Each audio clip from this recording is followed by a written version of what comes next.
surprise you, given his later persona. Yeah. But it was like watching a friend play video games, with jokes and reactions that felt relatable. Yeah. The horror genre, well, that just tapped into something visceral. Right. A shared experience of fear and excitement. And the subscriber count. Oh, yeah. Didn't he explode in popularity? He did, yeah. In 2013, he passed Smosh. Wow. Who were the biggest channel at the time. He even earned a Guinness World Record. Wow. But here's the thing, it wasn't just a single viral video that catapulted him. He was consistent, building a connection with his audience through every upload. Time magazine even described it as grinding it out slow and steady. Wow. Imagine that in a world obsessed with instant virality, he built an empire on dedication. That's wild. It is. But okay, so fast forward a little bit. We're in the mid-2010s. YouTube itself is changing. Yes. And so is PewDiePie's content, right? Absolutely. Less horror games, more of a dry, almost absurdist kind of humor. Right. You could definitely see a shift happening both in his personal style and as a reflection of what YouTube's algorithm was starting to reward, Okay. longer watch times, ad-friendly content. Yeah. These became the priorities pushing creators to adapt. And that's when he really starts pushing back against those algorithm changes, doesn't he? Exactly. He was not afraid to bite the hand that fed him, you Yeah. know? Like, he made a video specifically designed to get millions of dislikes just to highlight how the algorithm was prioritizing engagement over quality.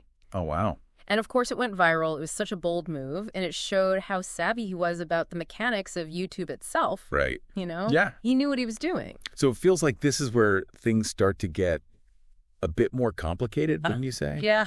This is where the controversies start to pop up, like the Twitter suspension in 2016 for jokes about ISIS. Yeah. And it was just a brief suspension, but it felt like a sign of things to come. This is where we really have to talk about the line that online comedians walk, Right. Especially ones with PewDiePie's reach. Yeah. Dark humor, satire, pushing boundaries. It's this constant negotiation between what's funny, what's offensive, and what the platform will actually allow. And then, of course, we have 2017, the Wall Street Journal expose. Yes. About the anti-Semitic jokes and the imagery he was using. And this is where things really blew up, leading to Disney and YouTube dropping him from their partnerships. Right. This is where context, I think, becomes so crucial, isn't it? Absolutely. Yeah. Was it satire gone wrong? Yeah. Was he deliberately courting controversy? Right. Or was it, as some argued, taken out of context? The problem is, once something like this is out there, especially with his massive audience, the impact is undeniable. For sure. It sparked these huge debates about online humor responsibility and whether platforms like YouTube were doing enough to moderate harmful content. Yeah, and this is also where those accusations of him promoting white supremacist and alt-right ideologies really started to stick, Wired magazine even labeled him a poster boy for white supremacists. Wow. It's important to point out that he did apologize, but also criticized the media for what he saw as sensationalism and misrepresentation. Right, and it highlights this other key issue, how the internet can amplify certain narratives, often at the expense of nuance. Right. PewDiePie always maintained that he was being satirical, but that intent can easily get lost in the echo chambers of online discourse. Right. And when you have millions of followers hanging on your every word, the stakes are incredibly high. Okay, so we've got this backdrop of growing controversy. Right. And then enters T-Series, right, the Indian music label that's rapidly gaining subscribers. Yes. And they're threatening PewDiePie's long-held position right, as the most subscribed channel on YouTube. And this wasn't just a competition. Right. This became a global phenomenon. It did. It really did. The Subscribe to PewDiePie campaign that emerged wasn't just about, one creator versus another. Right. It tapped into something much larger. Yeah. Fandom loyalty and even a sense of internet nationalism. Oh, wow. People were invested in this battle, and it just showed the power of online communities to mobilize. Right. But that power can have a dark side too, right? Oh, absolutely. I mean, we saw that phrase graffitied on a war memorial. Yeah. Even referenced by the Christchurch shooter. Right. How do you, as someone who studies online culture, even begin to unpack that? Well, it's a stark reminder, I think, that online movements can have real-world consequences, often unintended and unpredictable. creators, especially those with massive platforms, they walk this very delicate line. They might see themselves as entertainers, but their words and their actions can be interpreted and appropriated in ways that they never intended. Right. And this is where I think the discussion of responsibility becomes absolutely critical. Yeah, it's a huge responsibility. It is. It's fascinating to see how he kind of grappled with that over the years. For sure. And it's interesting to note, even with this backdrop of controversy, PewDiePie, he continued to experiment with his content. Right. Do you remember his book club? Yeah. Or Pew News, his satirical take on current events. Right. He wasn't just playing video games anymore. He was creating a whole brand, this mini media empire. Yeah. It almost felt like he was trying to find his footing in this ever-changing landscape. Right. Yeah. And let's not forget, he was still battling it out with T-Series for that coveted #1 spot. Absolutely. He even had those diss tracks. Bitch Lasagna and Congratulations. Yes. Which were actually pretty catchy. They really captured that playful rivalry, that blurring of lines between entertainment and competition. Yeah. But it wasn't all fun and games, though. Right. This battle even spilled over into the legal arena. What? Yeah, his diss tracks were actually banned in India after a court case with T-Series. Wow, talk about a clash of cultures. Yeah. It was like a real-life internet war. It was. And in the end, PewDiePie lost that battle. He did in March of 2019. It felt like the end of an era. It did, but it also highlighted how YouTube itself was evolving. Right. It was no longer just a platform for, individual creators. It was this global stage with massive corporations vying for attention. Yeah. And PewDiePie losing the top spot to T-Series was kind of symbolic of that shift, a sign of YouTube's increasingly diverse landscape. But even after losing that crown, PewDiePie, he wasn't done, was he? No, he wasn't. He had that huge resurgence with Minecraft content. Oh, yeah. Showing his ability to tap into trends while still maintaining that unique PewDiePie flavor. Yeah. He was pulling massive views again, proving that his core audience was still there. Right. It was almost like a return to his roots in a way. Right. Embracing that Let's Play format that initially made him famous. Yeah. And Minecraft with its open-ended gameplay and creative possibilities. Yeah. It allowed him to just showcase his personality. Right. Connect with fans on this whole new level. But even with that success, it felt like the controversies kept following him. They did. There was that sponsorship with Nimses. Oh, right. A social media app that some criticize as a pyramid scheme. And then his diss track about Cocomelon, which YouTube removed for violating their policies. It seemed like every move he made was under a microscope. He was definitely walking this tightrope, Yeah. On the one hand, he was trying to stay relevant, to adapt to these constantly changing rules of the platform. Right. But he was also battling burnout. Yeah. The pressure of constantly creating content, dealing with the scrutiny that comes with massive online fame. And he started talking more openly about that, didn't he? He did, yeah. The burnout, the need for breaks. Yeah. The feeling of being trapped in this content creation cycle. He did, and that resonated with a lot of creators who were going through similar struggles, Yeah. It humanized him in a way. Right. Showing that even someone at the top of the YouTube game could feel overwhelmed by the demands of the platform. That's when he started experimenting with other platforms, right? Yeah. Streaming on DLive Twitch, even getting temporarily banned from some of them. Right. It felt like he was searching for a space where he could be himself. Away from the constant pressure and scrutiny of YouTube. He was exploring his options, testing the waters.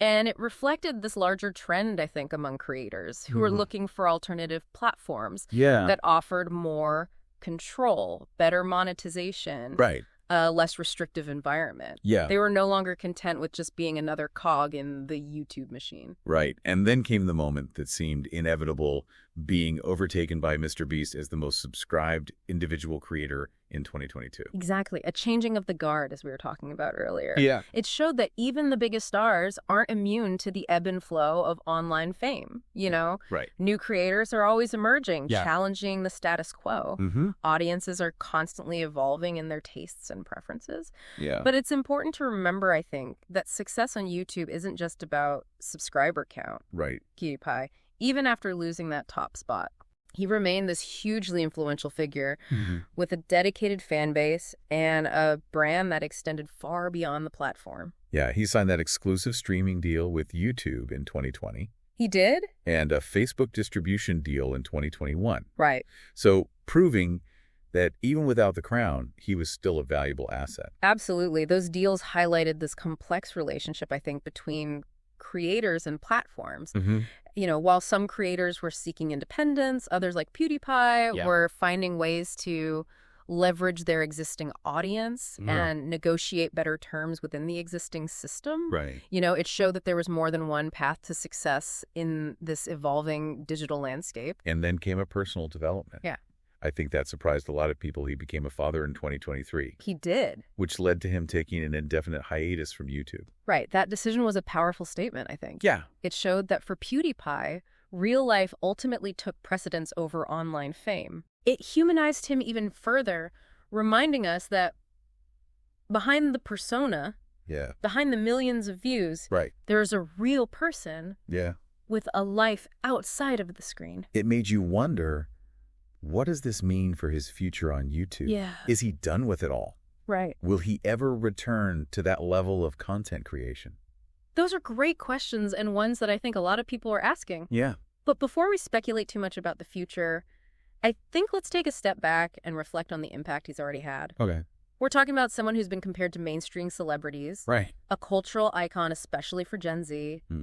The New York Times even put him in the same league as, like, Jennifer Lawrence, Justin Bieber, and LeBron James. Wow. When talking about influence. And let's not forget the PewDiePie effect. His ability to, like, boost indie game sales just by featuring them in his videos. That's right. He had this genuine connection with his audience, this level of trust that translated into real-world influence. Developers knew that a PewDiePie shout-out could make or break their game. Wow.